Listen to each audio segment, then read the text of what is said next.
ఓవైపు తమిళనాడు సీఎస్ ఇంట్లో సోదాలు కొనసాగుతుండగానే ఆయన బంధువుల అక్రమాస్తులు కూడా బయటపడుతున్నాయి. వేలూరులో సీఎస్ రామ్మోహన్ రావు బంధువుకు చెందిన ఇంట్లో 200 కేజీల బంగారం, 100 కోట్ల నగదును అధికారులు గుర్తించారు.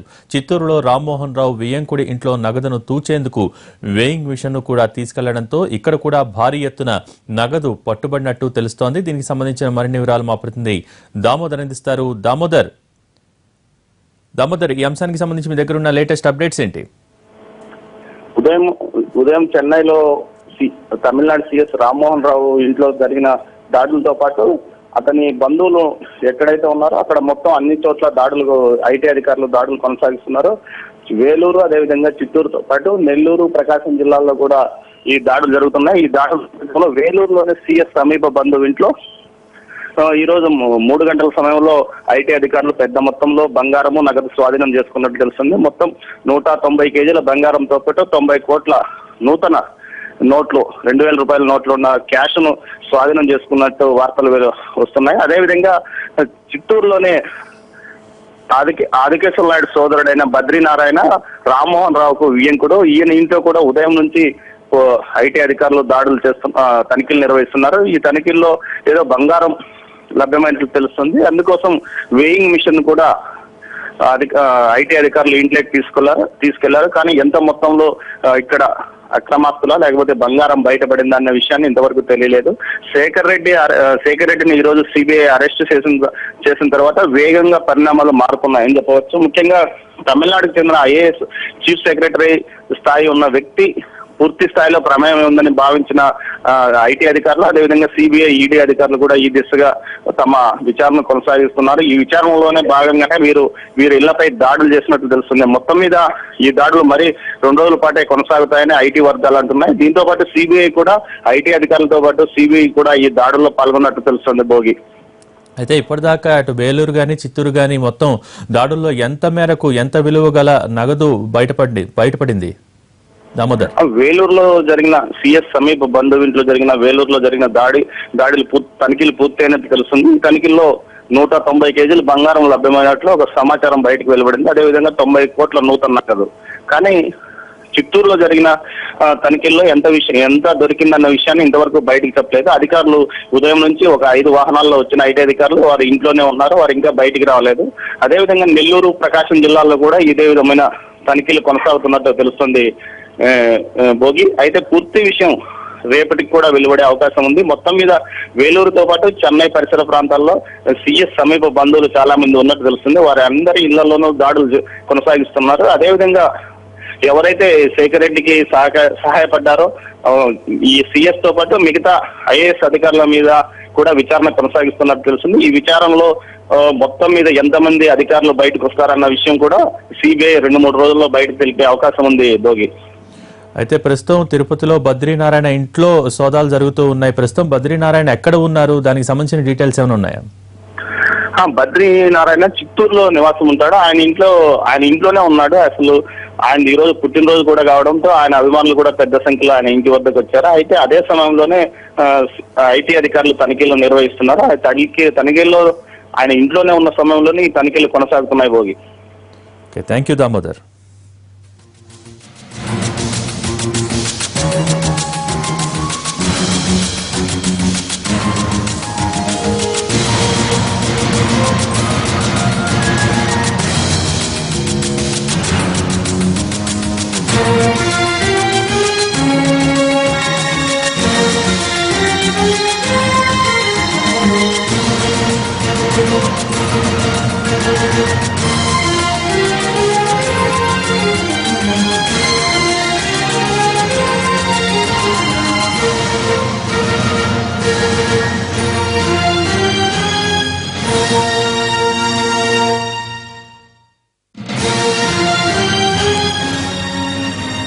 సిఎస్ రామ్మోహన్ రావు అధికార దుర్వినియోగానికి పాల్పడినట్టు అధికారులు ప్రాథమిక నిర్ధారణకొచ్చారు.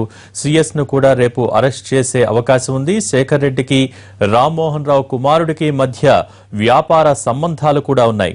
దీనికి సంబంధించి మరిన్ని వివరాలు మా ప్రతినిధి దినకర్ అందిస్తారు. దినకర్, సిఎస్ ను కూడా అరెస్ట్ చేస్తారన్న వార్తలు వస్తూ ఉన్నాయి. దీనికి సంబంధించిన మీ దగ్గర ఉన్న పూర్తి డీటెయిల్స్ ఏంటి? కొద్దిసేపటి కిందట బిజినెస్ మ్యాన్ శేఖర్ రెడ్డిని అరెస్ట్ చేసినటువంటి సిబిఐ వాళ్ళు ఆ తర్వాత రేపు చీఫ్ సెక్రటరీగా ప్రస్తుతం ఏదైతే చీఫ్ సెక్రటరీగా ఉన్నారో తమిళనాడు చీఫ్ సెక్రటరీగా ఉన్నటువంటి రామ్మోహన్ రావును కూడా అరెస్ట్ చేసే అవకాశం ఉందని కూడా మనకు ఉన్నటువంటి సమాచారం. ఎందుకంటే గత కొన్ని నెలలుగా జరుగుతున్నటువంటి పరిస్థితి కానీ ఆ తర్వాత ఆయన ఛార్జ్ తీసుకున్నప్పటి నుంచి ఆయన కొడుక్కి అలాగే బిజినెస్ మెన్ గా ఉన్నటువంటి ఎవరైతే శేఖర్ రెడ్డి ఉన్నారో వాళ్ళిద్దరికి మధ్య అనేకమైనటువంటి కంపెనీల్లో వాటా ఉంది. అలాగే కొన్ని ప్రభుత్వానికి సంబంధించినటువంటి కాంట్రాక్టులు పీడబ్ల్యూడీ వర్క్స్ ఏవైతే ఉన్నాయో అలాగే ఇసుక రీచ్లకు సంబంధించినటువంటి కాంట్రాక్టులు ఏవైతే ఉన్నాయో వాళ్ళిద్దరూ కలిసి చేశారని చెప్పి ఆధారాలతో సహా ఐటీ దాడుల్లో దొరికినటువంటి పరిస్థితి ఉంది. దీన్ని సిబిఐ తీసుకుని అలాగే ఈడీ కూడా వీటిపై దృష్టి పెట్టినటువంటి సందర్భం ఇక్కడ తమిళనాడులో కొనసాగుతుంది. సో వీటన్నిటిని బేస్ చేసుకుని ఈ రోజు తెల్లవారుజామున 5:30 గంటల ప్రాంతంలో అన్నానగర్ లో ఉన్నటువంటి రామ్మోహన్ రావు ఇంటిపైన దాడి చేసినప్పుడు దానిలో కూడా కొన్ని డాక్యుమెంట్లు కూడా కీలకంగా ఉన్నటువంటి గుర్తించారు. దాంతో పాటు కాసేపటి కింద అంటే ఇప్పటికీ ఇంకా కొనసాగుతుంది. దాదాపు 3:30 గంటల పాటు సచివాలయంలో తమిళనాడు సచివాలయంలో సెకండ్ ఫ్లోర్ లో ఉన్నటువంటి ఆయన ఛాంబర్ లో కూడా ఇంకా సోదాలు కొనసాగిస్తున్నారు ఐటీ అధికారులు. సో వీటన్నిటిని బేస్ చేసుకుని దొరికినటువంటి కీలక డాక్యుమెంట్ ద్వారా వచ్చినటువంటి సమాచారంతో ఆయన్ని కూడా అరెస్ట్ చేసే అవకాశం ఉందని కూడా మనకున్నటువంటి సమాచారం. అయితే ఒక ప్రొసీజర్ అయితే ఉంది దీనికి సంబంధించి చీఫ్ సెక్రటరీ హోదాలో ఉన్నటువంటి రామ్మోహన్ రావుని అరెస్ట్ చేయాలంటే అటు గవర్నర్ పర్మిషన్ తీసుకోవాలి. ఆ తర్వాత ఆయన హోమ్ మినిస్టర్ కూడా హోమ్ సెక్రటరీ కూడా లేఖ రాసిన తర్వాత ఒక ప్రొసీజర్ ప్రకారం ఈడీకి సంబంధించి వాళ్ళు లేదంటే సిఆర్పీఎఫ్ సంబంధించినటువంటి పోలీసులు కూడా అరెస్ట్ చేసే ప్రొసీజర్ ఉందని చెప్పి కూడా ఇక్కడ ప్రస్తుతం ఆ చర్చ నడుస్తుంది. అవన్నీ పూర్తి స్థాయిలో అయిన తర్వాతనే ఆయన అరెస్ట్ చేసే అవకాశం ఉంది. అది రేపు ఉదయం లేదంటే పూర్తి స్థాయి నిర్ధారణకు వచ్చి డాక్యుమెంట్లలో ఏదైతే సమాచారం ఉందో దాన్ని నిర్ధారించుకొని ఇటు రాష్ట్ర ప్రభుత్వంతోనూ అలాగే గవర్నర్ తో సంప్రదించిన తర్వాత కేంద్ర ప్రభుత్వం అనుమతి వచ్చిన తర్వాత అంటే హోంశాఖ అనుమతి వచ్చిన తర్వాత ఆయన పైన చర్యలు తీసుకోవాలని చెప్పి కూడా భావిస్తున్నారు. ఈ ప్రొసీజర్ అంతా చేయడానికి దాదాపు ఈ రోజు రేపు ఉదయం లేదా సాయంకాలం వరకు సమయం పట్టే అవకాశం ఉన్న నేపథ్యంలో ఆ తర్వాతనే ఆయన అరెస్ట్ చేస్తారని కూడా మనకున్నటువంటి సమాచారం. అయితే ఈ ముఖ్యంగా రామ్మోహన్ రావుకు సంబంధించి పరిస్థితుల్లో చాలా కీలకమైనటువంటి డాక్యుమెంట్ లో వేల కోట్ల రూపాయల ట్రాన్సాక్షన్ సంబంధించి కూడా ఉన్నట్టు కూడా మనకు సమాచారం ఉంది. ఏదైతే పెద్ద నోట్ల రద్దు చేయిన తర్వాత శేఖర్ రెడ్డికి సంబంధించినటువంటి క్యాష్ ని మార్పిడి చేయడంలో ఈయన కీలక పాత్ర వహించారని ఆయన కొడుకు ద్వారా ఇదంతా జరిగిందని కూడా మరొక సమాచారం కూడా బయటకు వస్తున్నటువంటి సందర్భం ఉంది. సో ఈ పరిస్థితులన్నింటినీ పరిగణలోకి తీసుకొని సిబిఐ కూడా ఆయన పైన ఆయన్ని విచారించే అవకాశం ఉంది. సో వీటన్నిటిని ఒక క్రోడీకరించుకున్న తర్వాతనే ఆయన అరెస్ట్ చేసే అవకాశం ఉంది. ఇప్పటికే రామ్మోహన్ రావు ఇంటి దగ్గర కూడా దాదాపు 20 మంది సిఆర్పీఎఫ్ బలగాలు కూడా ఏర్పాటు చేయడం జరిగింది. సో కేంద్రం నుంచి గవర్నర్ ప్రభుత్వము ఆ తర్వాత రాష్ట్ర గవర్నర్ కూడా అక్కడికి కేంద్రంతో సంప్రదించిన తర్వాత ఏదైనా ఆదేశాలు వస్తే వెంటనే ఆయన అరెస్ట్ చేసి కస్టడీలోకి తీసుకునే అవకాశం ఉందని మనకున్నటువంటి సమాచారం. భోగి. Thank you Dinakar.